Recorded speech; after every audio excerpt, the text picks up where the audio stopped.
खुलुमबाय आं जनाली बर' गोजोन मोनाबिलिनि बयनिसिमबो गाहाम हामलायनायखौ जासिहरनाय थाबाय। दिनै 2023 मायथाइनि 20 सेप्तेम्बर नोंथांमोननि थाखाय आं गोदान खौरां लानानै फैबावलायबाय। अन्नानै नोंथांमोना भिडिअखौ जोबजासे नायलांदो। मोनसे दुखुनांथाव खौरां, बिश्वकर्मा फुजानि प्रसाद जानानै तामुलपुर जिल्लानि 25 जननिबो बारा सुबुंफोरा खिनाय गोबानाय आरो लोमजानायजों भुगिनांदों। बे जाथाया जादों थांनाय 18 सेप्तेम्बर एबा बिश्वकर्मा फुजानि सानखालि। बिश्वकर्मा फुजायाव बुट प्रसाद होनायखौ जानानै तामुलपुर जिल्ला बगाजुलि हालामनि आमलायगुरि दैमुगुरि गामिनि 15निबो बांसिन उन्दै गिदिर सुबुंफोरा खिनाय गोबानाय आरो लोमजानाय बायदि बेरामजों भुगिनांदों। बिश्वकर्मा फुजानि बुट प्रसाद जाखांनायनि उनाव हरनि समनिफ्रायनो उन्दै उन्दै गथ'फोरजों लोगोसे गोबां आइजोफोरनाव खिनाय गोबानाय जेंनाया देहायाव नुजाथिदों। लासै लासै देहाया बारानिफ्राय बारा जाबोनायनि थाखाय कुमारिकाटा देहा फाहामसालियाव थिसननाय जादों होननानै फोरमायथिदों बिथांमोनहा। फुजानि सानावनो दुखुनांथाव गेदेर जाथाय। फुजा नायनो थांनाय समावनो सनजित कुमार ब्रह्मनि न'आ अर खामनानै सेवहांगार जादों। पर्बतजरा हालामनि टिपकाइनि सुन्दरी जरायाव जादों बे दुखुनांथाव जाथाया। फुजा जानाय सानखालि न' खाथियावनो जानाय फुजाखौ नायनो थांनायावनो न'आ खामनानै सेवहांगार जानानै थादों। अर खामनाय जाथाया फुजा सानखालिनो जानायलाय न'आव धुप सावनायजों जानो हागौ, नङाब्ला लाइननि थाखायबो जानो हागौ होननानै सन्देह खालामनाय जादों। बे अर खामनाय जाथाया न'आव रावबो गैयि समावनो जानो मोन्दों। अर खामनायखौ खौरां मोननानै न'नि मानसिफोरा जेब्ला न'आव फैयो अब्ला गासिबो अरजों खामनानै सेवहांगार जाबायमोन। जेरैहाय न'आव थानाय फोरमान बिलाइ, सि जोम, बिजाब, सना बाना गासैबो खामनानै सेवहांगार जादों आरो बेनि अनगायैबो अर खामनाय जाथायजों गासैबो सिलिंखार जाजोबदों होननानै फोरमायथिदों। बेनिखायनो जाहाथे सरकारा अनसुंथाइ होयो बेनि थाखायबो खावलायहरदों सनजित कुमार ब्रह्मआ। आरो बे अर खामनाय जाथायजों गासै 3 लाखसोनि सम्पति खहा जानायखौ फोरमायथिदों सनजित कुमार ब्रह्म बिथाङा। नोंथांमोननि थाखाय जोबोद गोजोनथाव खौरां।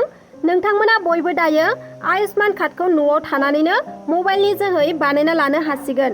बेसेन नाङा लासिनो नोंथांमोना 5 लाख रांनि देहा फाहामथाय लानो हानायनि सुबिदाखौ सरकारा होदों। जायफोर दासिमबो आयुष्मान कार्डखौ बानायनानै लायाखै बिथांमोना गुबुनाव थाङालासे गावनि मबाइलजोंनो अनलाइन बानायना लानो हागोन। नोंथांमोना आयुष्मान कार्डखौ एप्लाइ खालामनो थाखाय गिबियाव प्ले स्ट'राव थांनानै आयुष्मान एपखौ डाउनल'ड खालामना लाग्रोनो नांगोन। बेनि उनाव लगइन खालामना लानो नांगोन।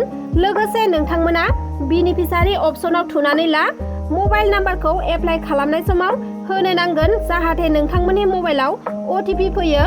बेनि उनाव नोंथांमोनहा फारि फारियै गाव गावनि डिटेल्सफोरखौ होनानै आयुष्मान कार्डखौ न'आवनो थानानै बानायनानै लानो हागोन। बे कार्डआ जों बयबो गासैनिबो थाखाय जोबोरैनो गोनांथार। जाय समाव जों बेरामजों भुगिनो गोनां जागोन बे समाव हस्पिटालाव गोबां रांनि बिल जायोब्लाबो 5 लाख रांखौनो सरकारनिफ्राय रेहाय मोननो हागोन। बेनिखायनो बे कार्डखौ साफ्रोमबो सुबुङा बानायनानै लानाया गोनांथार। आसामनि लाख लाख रेशन कार्ड मोनफुंनो हायै सुबुंफोरनि थाखाय मोजां खौरां। जायफोर रेशन कार्ड मुलाम्फागिरिफोरा माइरं मोनाखैब्ला एबा रेशन कार्डनि मोननो गोनां मोनथायखौ मोनाखैब्ला नोंथांमोननि थाखाय आसाम सरकारा मोनसे टल फ्रि नाम्बार फोसावनानै होदों।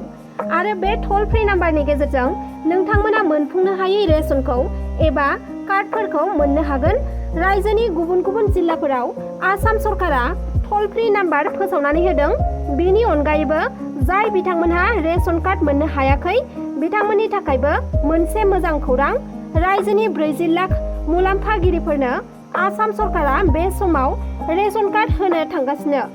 आरो जायफोर बिथांमोनहा रेशन मोनफुंनो हायैनि माबाफोर कमप्लेनफोर दंब्ला बे रायजो सरकारा फोसावना होनाय टल फ्रि नाम्बाराव फोरमायहरनो हागोन होननानै आसाम सरकारा फोरमायना होदों।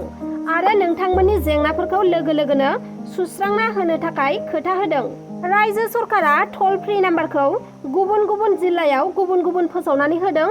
बाक्सा, क'क्राझार, तामुलपुर, चिरां, उदालगुरि जिल्लानि थाखाय 8473940426 बे टल फ्रि नाम्बारखौ फोसावनानै होदों। बजालि जिल्लानि थाखाय 9864355226, बिश्वनाथ जिल्लानि थाखाय 9706934413, बङाइगावनि थाखाय 7002466915 बरपेटानि थाखाय 99573079996 सराइदेवनि थाखाय 8099983038 काछार जिल्लानि थाखाय 9957015618 डिब्रुगढ़ जिल्लानि थाखाय 7086349163 डिमा हासाव जिल्लानि थाखाय 9435635533 धुबुरी जिल्लानि थाखाय 7086425227 धेमाजि जिल्लानि थाखाय 9706519455 दरं जिल्लानि थाखाय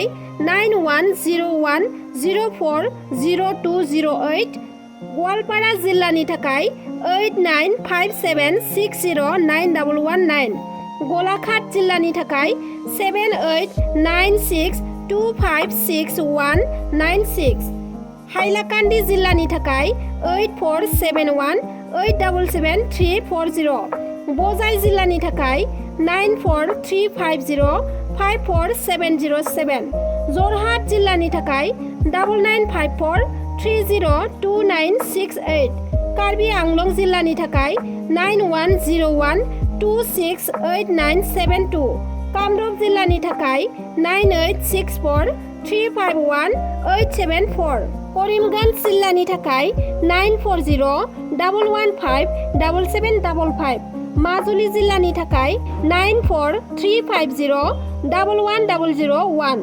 कामरुप महानगरनि थाखाय 9101483462 मरिगाव जिल्लानि थाखाय 9101700941 नगाव जिल्लानि थाखाय 7896118599 नलबारि जिल्लानि थाखाय 9864181463 लखिमपुर जिल्लानि थाखाय 8135027519 शिवसागर जिल्लानि थाखाय 9957177426 सनितपुर जिल्लानि थाखाय 8631020128 खोला सालमारिनि थाखाय 7086592978 तिनिसुकिया जिल्लानि थाखाय 7002325998 सोनाब कार्बि आंलंनि थाखाय